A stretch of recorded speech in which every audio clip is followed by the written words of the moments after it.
to tell you in a special way, thank you so much because you are working hard.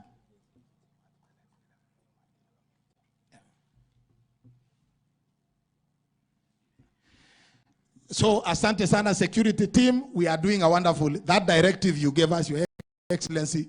Na hiyo maneno ukisukuma, wewe ni kama ile maneno Moi alifanya.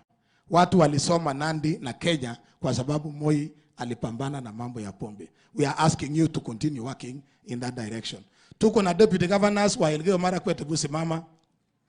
Huyo ni mheshimiwa deputy governor kutoka Elgeyo Marakwet. The governor was here na ulimruhusu wakati ulimtuma kule Baringo. Pigia yeye makofi. Professor kutoka Elgeyo Marakwet, Cheserek. Pia hapa tuko na deputy governor wa Nandi, Daktari Yulita, pigia yeye makofi. Pia mupokee salamu kutoka kwa Head of Public Service and Chief of Staff.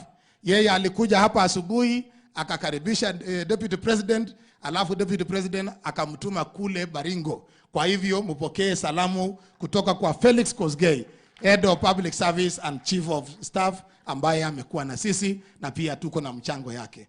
Kwa hivyo kwa heshima, karibu rafiki yangu Kipchumba Murkomen, karibu uweze kuzungumza, alafu tutamkaribisha Deputy President. Karibu.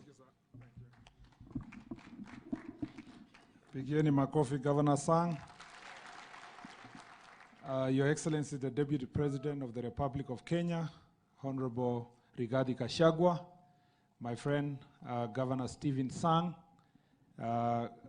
our friend Dr. Langat, DL David Langat, ambaye pia ametuleta hapa ikiwa na mabishop wenye wako hapa, Bishop Korir and team, Mheshimiwa Senator wetu Cherarkei, and my former student. Usiogope sana. Cherarkei alikuwa ananisumbua hata kwa class namna hiyo, anakuanga hivyo. Mheshimiwa wabunge wakiongozwa na Bernard Kitur, rafiki yangu hapa, na